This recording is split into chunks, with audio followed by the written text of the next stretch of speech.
You're listening to the UM3D Podcast, where we explore fresh ideas and real-world experiences that shape how we teach and learn. Recorded in the podcast studio at McWherter Library, we bring you conversations with educators and experts to help you design, develop, and deliver high-quality instruction.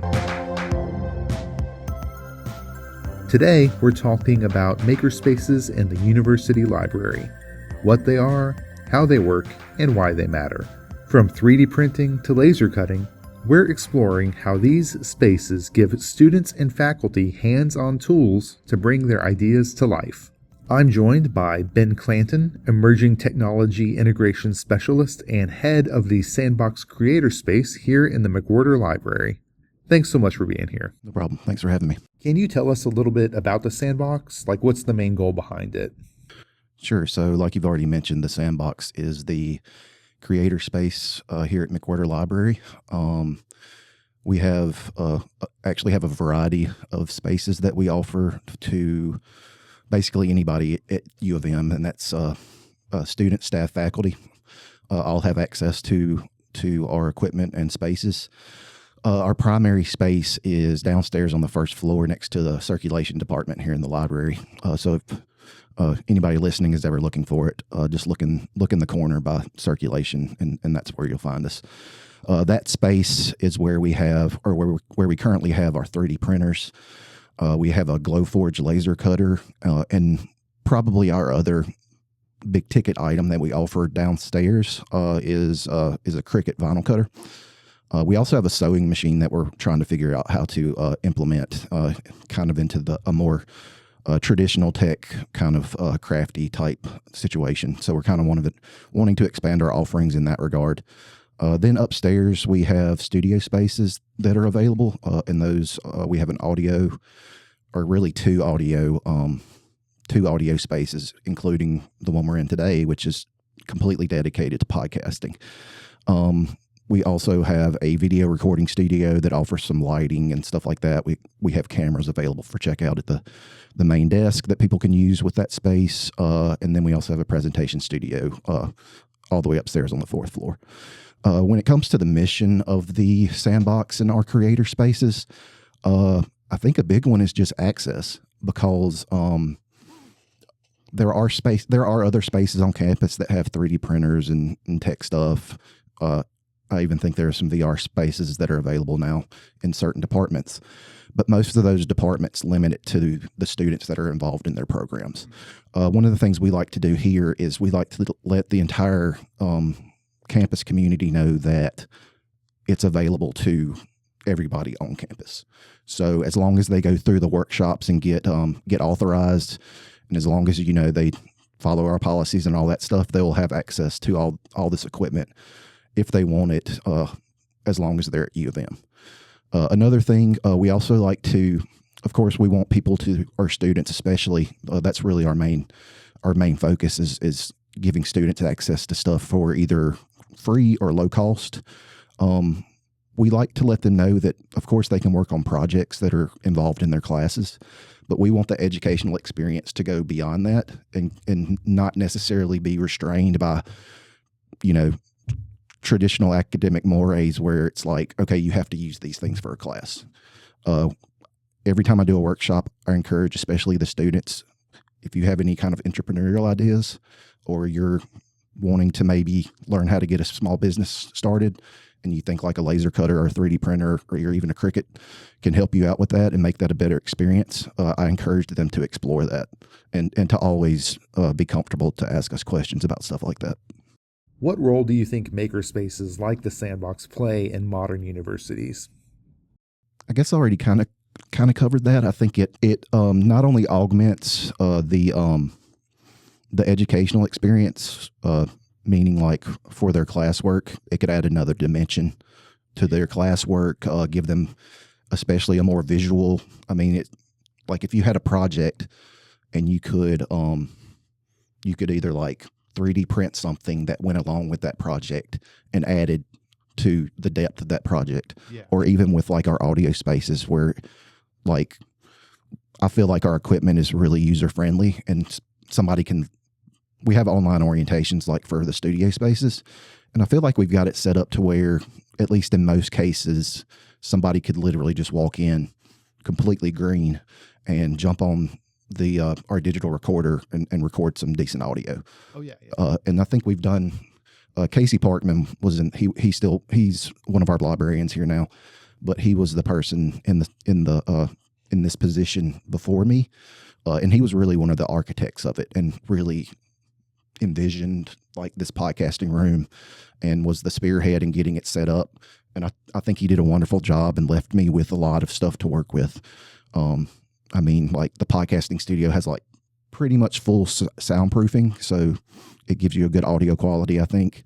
And yeah, just adding a different dimension to the college experience, I think, is what creator spaces do, because it kind of mixes traditional tech with newer tech and stuff like that, and gives people an opportunity to maybe add. One of my coworkers called it soft skills. Maybe add something to their educational experience that maybe other people weren't able to, or didn't have the opportunity to. Like, I don't know. I think it would be cool if you could bring up in a job interview that you've been 3D printing for 3 years, depending on the job, and that could be a big help. And I think it shows like a drive and a creativity of people when people want to learn about 3D printing, want to learn about laser cutting, or just want to learn about podcasting and get stuff started like that. And I feel like especially the generation that's going through college now doesn't totally buy into the old 9-to-5 idea of working. Not necessarily saying they're lazy or anything like that, but they want to kind of be their own boss. They want to start their own businesses. They want to do things where they're more independent of maybe like kind of an old school job setup where they can kind of make more of their own decisions and stuff like that. And I think learning about these skills and, ultimately getting something going on their own, I think that like adds to what you usually get from like just a classroom experience. Oh yeah. And what you said about user friendliness, I'll confirm that. I never had any involvement in podcasting at all before getting involved in this, and we were able to come in and pick up all of this stuff very quickly. So yeah, it is definitely user friendly. So if you're interested in coming to the Sandbox, but you're a little intimidated, don't be scared, because I mean, everyone who is over here is great, but also the equipment is pretty intuitive, and there are instructions online as well. Yeah, I mean, when I first started 3D printing as part of this job, or really as part of the committee, I started out on the committee with the Sandboxes committee when Casey was still in charge. And yeah, I was intimidated by 3D printing. It's just like, what's going on here? It's just like anything with a new tech that you're not quite used to. It's just like you kind of psych yourself out. But just to reassure people out there listening, it's once you get into it, it's like it just kind of becomes like muscle memory type stuff. It's just you can really jump in. One of the cool things about our 3D printing setup, one, that the equipment's free to use. We also provide filament for people to use, so they don't have to worry about buying that. That's great. And there's already a lot of 3D files in existence online that people don't charge for. So there's several websites that we go to, and you can just download a 3D file for free and run that through the program. The slicer program that goes along with the 3D printers, and then you're ready to go. So it's once you get used to it and do it a few times, it's pretty straightforward. Yeah. So do you have any advice that you'd give to someone who's new to making or using a Makerspace for the first time? Yeah, be prepared for some trial and error. I know when it comes to stuff like this, people are just. I kind of was too when I first started out. Are kind of terrified of messing up and maybe doing a 3D print that doesn't come out right, or laser cutting something and accidentally, it's a laser. It can sometimes burn the material. You just have to find the right settings and stuff like that. And I think one thing that will enhance everybody's experience when it comes to getting involved in a creator space is to just not worry about those failures and just move on and try it again. which I think is especially good with our 3D printers. Like I said, it's, everything's free of charge. So, if you mess up on the 3D printer, you're not going to be out of pocket or anything like that. For our Glowforge and Cricut, we're not able to supply materials, so people have to bring their own stuff in. So I can understand why people might be a little bit wary of that. But a lot of the material is really affordable now. Like even 3D printing filament, you could get a big spool of it for like $20 if you wanted to, just off Amazon. And all that stuff has become way more affordable and way more accessible to people. The 3D printers themselves can still be a little high in cost depending on the brand you get. But even a lot of models are dropping in price. So even if somebody like got involved in 3D printing here, and then after they got out of school and they wanted to keep going with it, equipment's more available now. There are creator spaces that are, I guess, private, where you like pay a monthly membership. And there's one here in Memphis, I think at Crosstown. And there's also Mid-South Makers. I'm not sure exactly where they're based out of, but there are some other creator spaces in the city where even when you're done with school, if you have those skills, you can go there and probably, I think the memberships are pretty affordable, and you can just continue on with those skills and continue exploring if you're still not able to get your own equipment. Yeah. Can you tell us about a project where faculty required their students to use the equipment at the Sandbox? Yeah, there's actually been a few situations where professors have contacted me and they want me to do like a private workshop for their classes. Where we also have workshops that are just open to the public, but we had a couple of art professors come in like right when I first started to learn about the Glowforge and the 3D printers. I don't think those professors required their students to use it. I think they just wanted them to know that these things existed and that they could use them. There have been a couple of cases where groups on campus have used it a little bit more extensively than that. One has been with Adriana Dunn from the museum on campus, AMUM, and they've printed several like small replicas of some of their exhibits. They were actually able to get the funding to get a 3D scanner, which that's something that we would like to get at some point as well. But it allows you to like scan real world objects and then print them. So they've been printing out replicas of their exhibits, and then they'll some of their grad students will paint them and make them look nice. So they'll basically print in a base white and then they paint them. And that's cool. That's another cool thing about the 3D prints is that they do hold paint, like acrylic paint especially. So you can just print something and then add your own artistic touch to it. So that's pretty fun. The other situation where a professor wanted their students to use the 3D printers, I think it was fall semester of 2024, a history professor, Dr. Crystal Gazuzian, she was teaching, and I wrote this down so I wouldn't get it wrong. She was teaching a senior level history class called Women in Power in Ancient Egypt, and they printed off like little replicas and stuff like that as well. Okay. And they, so basically I held a private session with them to teach them how to use the 3D printers. And then we set up a couple of times where they could come in for a few hours at a time and print stuff out for whatever project they were working on. You mentioned the 3D scanner. Are there any other technologies or tools that you're hoping to bring into the Sandbox in the near future? Yeah, so recently we've been talking with our director and some other people in administration, along with we're starting to work more with UM3D, and I think one of the big new offerings that the library is going to be able to bring in the hopefully near future is a VR space. We don't really have that right now, but we've some spaces have opened up in the library, so we're hoping to get that going.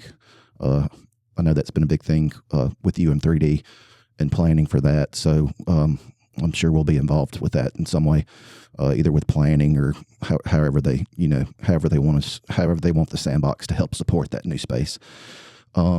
We've talked about augmented reality, which kind of goes along with VR.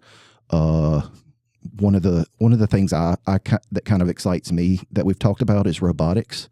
We're just getting, that's very early in kind of the R&D stage of that. So we're kind of exploring what kind of robotics we could do, what that would look like, where we could put that space, stuff like that.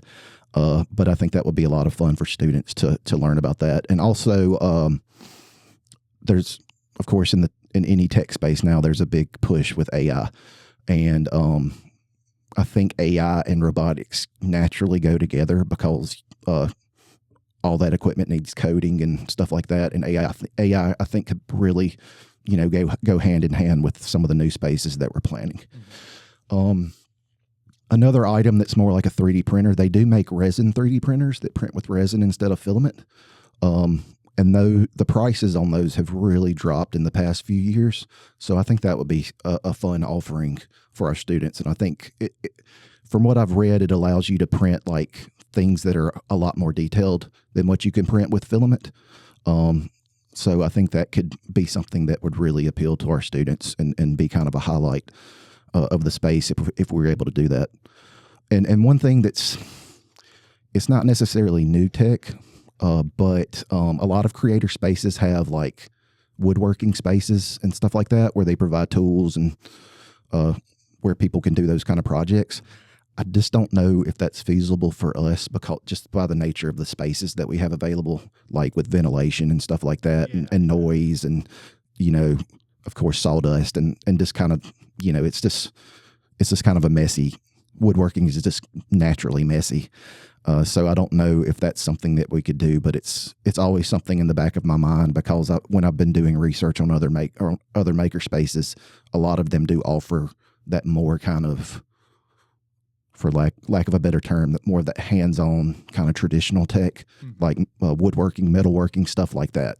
So who knows, maybe one day way down the road, we could do something like that, but it's just something that's been on my mind that I think would be a good addition to the space if we could find a way to make it work. So if someone, faculty or student, wants to come into McWherter and use the Sandbox, how do they do so? Usually we're in the space. So honestly, if people just want to drop by and chat with us about some of the things that we offer, especially as we talked about earlier, like if somebody's feeling intimidated, just feel free to drop by and talk to us for a minute. We'll gladly explain some of our offerings. We also offer, one of our main offerings is we do workshops on the tech throughout the semester. So we'll have like hour-long 3D printer workshops, Glowforge workshops, workshops for the Cricut. And those are open to anybody. And like I said, we have them all through the semester. So those are always available.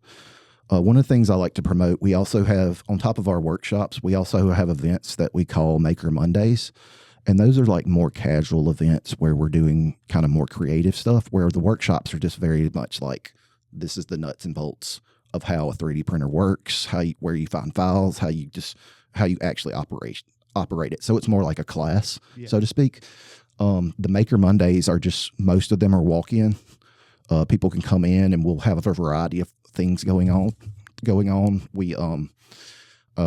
We'll use the 3D printers for those events. We have 3D printer pens that people can do like freestyle stuff with.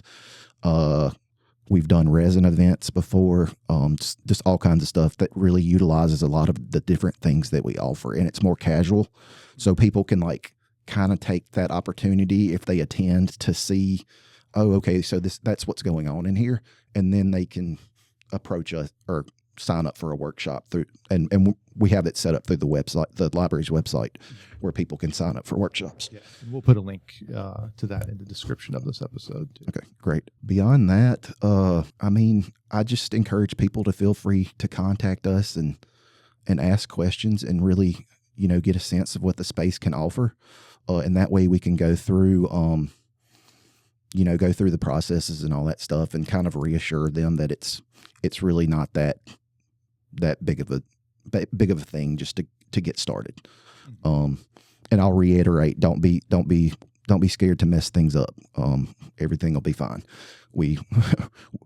Usually there's somebody there. We're actually about to add somebody to the space that will be in there as well. So it's kind of been me and the committee doing stuff and planning stuff, but we're about to have another fully dedicated employee to the space. So hopefully that'll make us even more available to people who have questions or are just curious.